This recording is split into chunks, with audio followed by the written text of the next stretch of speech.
ایک दाना आदमी की गाड़ी गांव के करीब खराब हो गई। उसने सोचा कि गांव से किसी की मदद लेता हूं। वो जैसे ही गांव में दाखिल हुआ तो उसने देखा एक बूढ़ा शख्स चारपाई पर बैठा है और उसके करीब मुर्गियां दाना चुग रही हैं। उन मुर्गियों में एक बाज का बच्चा भी है जो मुर्गियों की तरह दाने चुग रहा है। वो हैरान हुआ और अपनी गाड़ी को भूलकर उस बूढ़े शख्स से कहने लगा कि ये कैसे खिलाफे कुदरत मुमकिन हुआ कि एक बाज का बच्चा जमीन पर मुर्गियों के साथ दाने चुग रहा है। तो उस बूढ़े शख्स ने कहा, दरअसल ये बाज का बच्चा सिर्फ एक दिन का था। जब ये पहाड़ पर मुझे गिरा हुआ मिला, मैं इसे उठा लाया। ये जख्मी था। मैंने इसकी मरहम पट्टी करके इसको मुर्गियों के बच्चों के साथ रख दिया। जब इसने पहली बार आंखें खोली तो इसने खुद को मुर्गी के चूजों के दरमियान पाया। ये खुद को मुर्गी का चूजा समझने लगा और दूसरे चूजों के साथ इसने भी दाना चुगना सीख लिया। उस दाना शख्स ने गांव वाले से दरखास्त की कि ये बाज का बच्चा मुझे दे दें तोहफे के तौर पर या इसकी कीमत ले लें, मैं इस पर तहकीक करना चाहता हूँ। उस गांव वाले ने बाज का बच्चा उस दाना शख्स को तोहफे के तौर पर दे दिया। ये अपनी गाड़ी ठीक करवा कर अपने घर आ गया।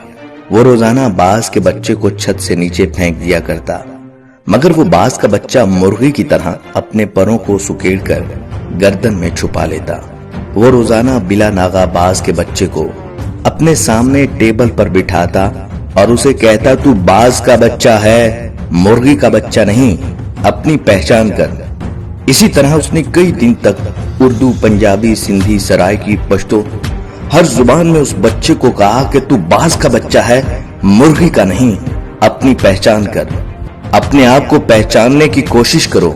आखिरकार वो दाना शख्स एक दिन बाज के बच्चे को लेकर एक बुलंद तरीन पहाड़ पर चला गया और उसे कहने लगा कि खुद को पहचानने की कोशिश करो, तुम बाज के बच्चे हो।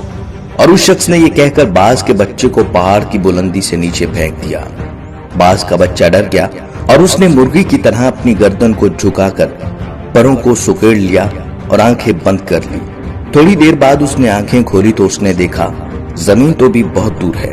तो उसने अपने पर फड़फड़ाए और उड़ने की कोशिश करने लगा। जैसे कोई आपको दरिया में धक्का दे दे तो आपको तैरना ना भी आता हो, आप हाथ पांव मारेंगे। थोड़ी ही देर में वो अपने आप को बैलेंस करने लगा, क्योंकि बाज में उड़ने की सलाहियत खुदा ने रखी होती है। थोड़ी ही देर में वो ऊंचा उड़ने लगा। वो खुशी से चीखने लगा और ऊपर जाने लगा। कुछ ही देर में वो उस दाना शख्स से भी ऊपर निकल गया और नीचे निगाहें करके उसका एहसानमंद होने लगा। तो दाना शख्स ने कहा, ऐ बाज, मैंने तुझे तेरी शिनाख्त दी है, अपने पास से कुछ नहीं दिया। ये कमाल सलाहियतें तेरे अंदर मौजूद थीं, मगर तू बेखबर था। यही मामला हम लोगों के साथ है।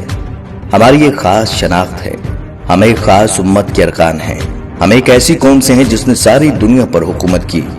हमारे अंदर अल्लाह रब्बुल इज्जत ने बेपनाह सलाहियतें रखी हैं, मगर मसला ये है कि हमारे इर्द गिर्द बेशुमार मुर्गियां हैं, जिनमें हमारे टीवी चैनल और अखबारात भी शामिल हैं, जो मुसलसल हमको बताते हैं कि हम बाज के बच्चे नहीं, मुर्गी के बच्चे हैं। जो मुसलसल बताते हैं कि तुम सुपर पावर नहीं हो, सुपर पावर कोई और है। जो मुसलसल ये बताते हैं कि तुम बहादुर और ताकतवर नहीं हो, बल्कि बुज़दिल हो, कमजोर हो, जो कुछ नहीं कर सकते। अगर आज हम अपने आप को पहचान लें तो हम बहुत कुछ कर सकते हैं।